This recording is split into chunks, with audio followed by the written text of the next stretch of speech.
Alright, so this is going to be another movie review. This one's called The Ark of the Sun God, 1983. This is going to be another Italian flick, but it was partially shot and financed in Turkey.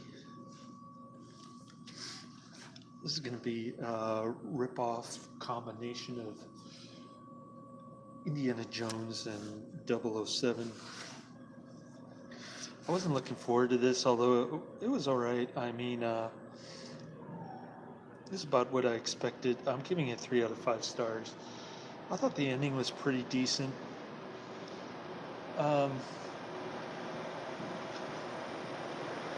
the theme song is totally ridiculous.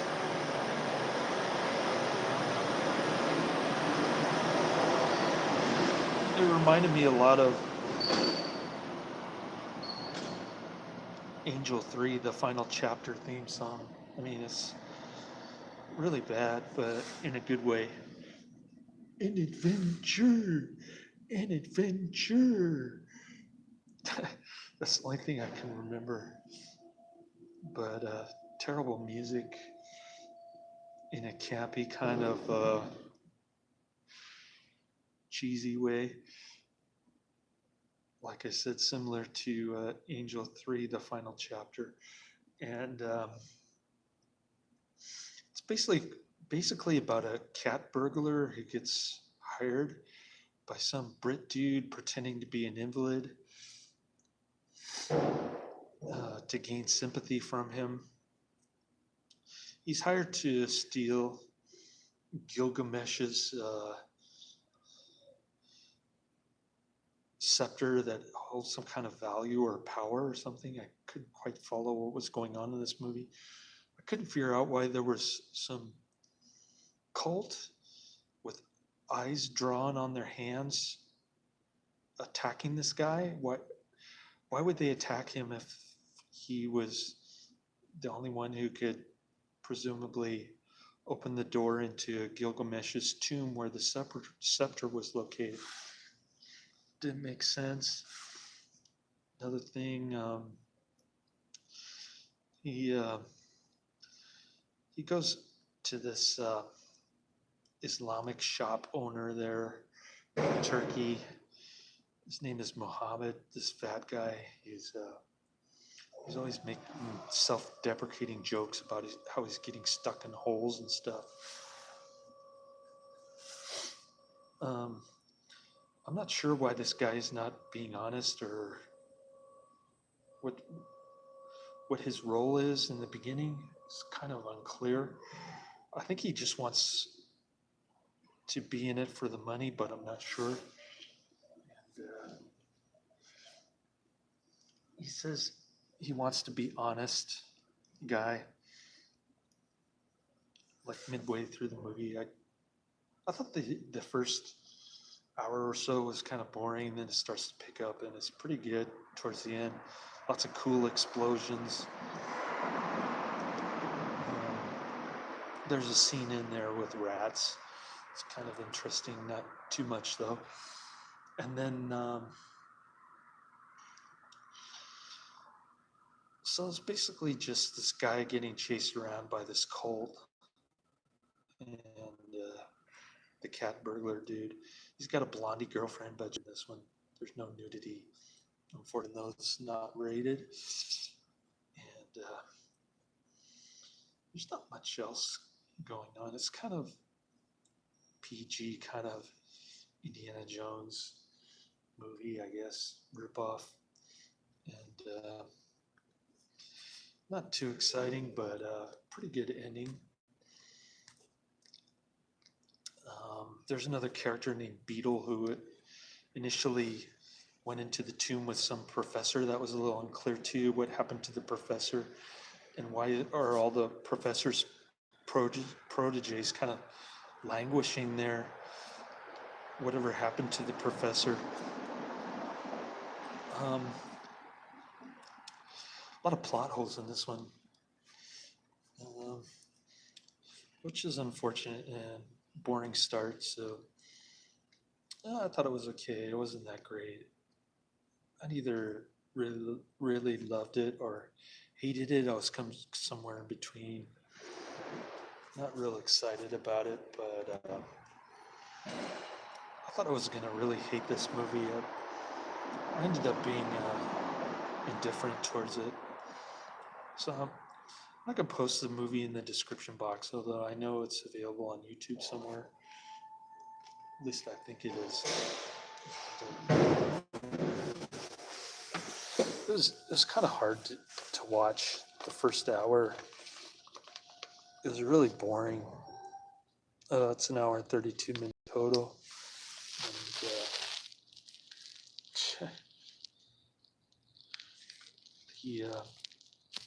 the the fake invalid dude's name is Lord Dean. There's the Beetle character who's just a drunk dude. He looks like a hobo. And then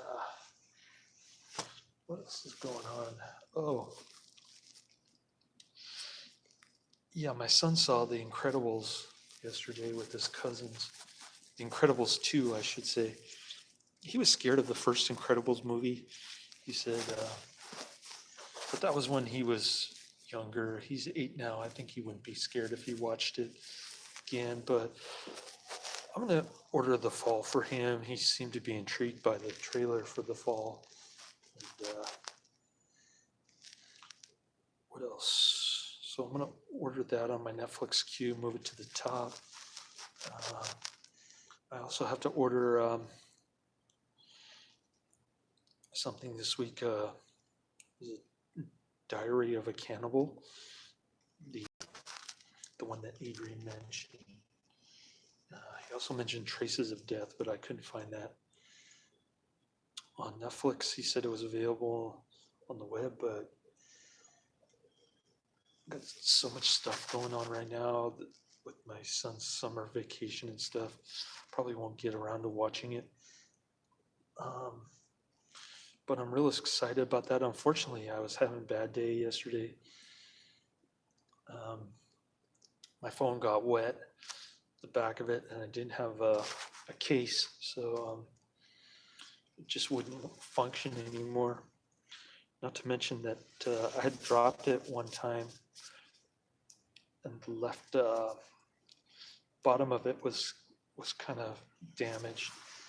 So naturally, Metro PCS wouldn't give me a warranty, and they made me pay full price for a new phone because I only had it for like a month.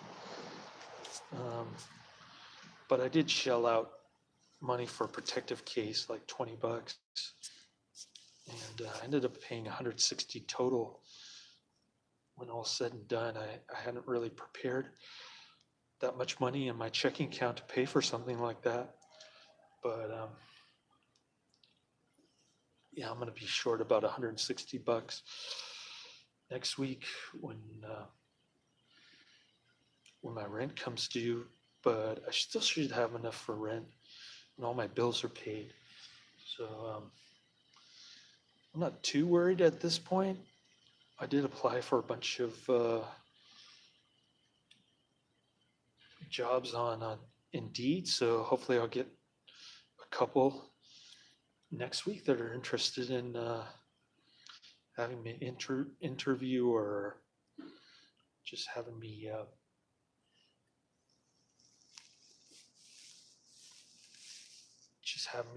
do the sign up for work without the interview, kind of similar to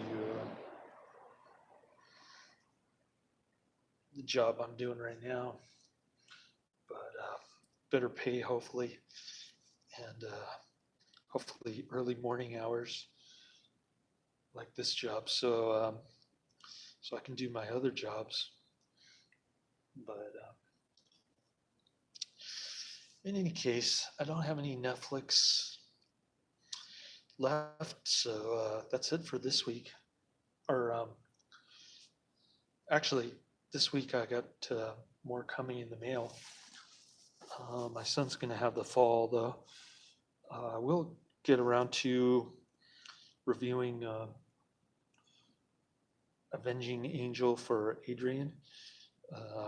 I guess he picked up finally that I did the blood feast video. He posted a bunch of comments. Thank you very much for that. Just yesterday was a terrible day.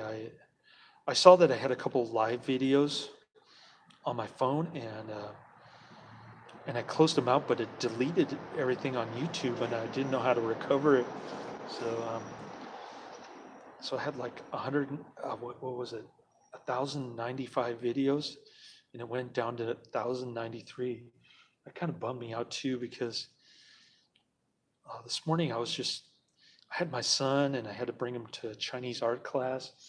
I was like chasing around trying to find a Metro PCS that actually had a replacement phone for Coolpad, the the janky phone that I'm using right now, mostly for doing YouTube videos and for doing my online grocery delivery job, my main full-time job that I'm doing right now.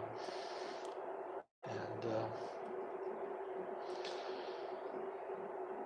so I went I went to the San Bruno store at 10 a.m. They said they didn't have my phone.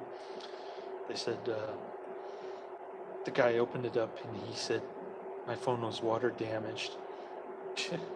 They're always looking for excuses not to exercise the warranty on this phone. And he told me to go to the Tan Fran store, and it was open at 10. I went there, it wasn't open at 10. So I dropped my son off at Chinese art class, real frustrated. And he could tell that I was kind of pissed at Metro PCS. I go to Starbucks to get an internet connection on my Chromebook. And then I find out that the Tanforan Metro PCS store is supposed to open at 11. So I go back there after I drop them off, and it's still closed. Just on a fluke, I kind of remembered where the Daly City Metro PCS store was, or by Jollibee, where my ex-wife's sister used to work. And so I just prayed that I was going the right direction. I remembered how to get there. I did, actually. And good thing, too, they had my phone, but I didn't have time to stick around to buy it because I had to go back to pick up my son real quick. Then I get stuck in traffic on 380. And I'm like 5 minutes picking up my phone. Thankfully, he was real calm and he waited for me. And that was the first time I was late picking up. I was worried sick of that. You know, the art class teacher, the Chinese dude, was going to complain to his mother that I was running late. And then she'd come pick him up or do something crazy. But fortunately, I was only 5 minutes late. And I guess I'm too much of a worry wart. Meanwhile, she finally agreed to let me take him to the Alameda County Fair later this week. I know the Tubes and 38 Special are going to be there, but I think my son wants to see Sir Mix-a-Lot, the rapper from the 80s. Probably go see 38 Special, though. Maybe we'll go see Sir Mix-a-Lot.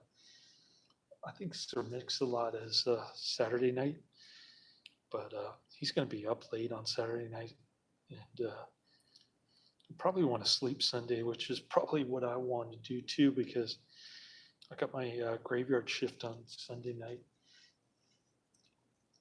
So, anyways, enough about my personal stuff. Really don't have much else to say about this movie, other than the buildup was really boring and confusing. Couldn't understand what Muhammad was doing, other than I guess being an amateur type Indiana Jones type dude who's in it for the money, but he wants to be honest. I don't know. Strange movie. It's all dubbed in English, by the way. I guess it's an Italian flick dubbed in English. Don't ask me to pronounce the Italian um, name for this movie. I'm not sure how the sun god fits in. I guess the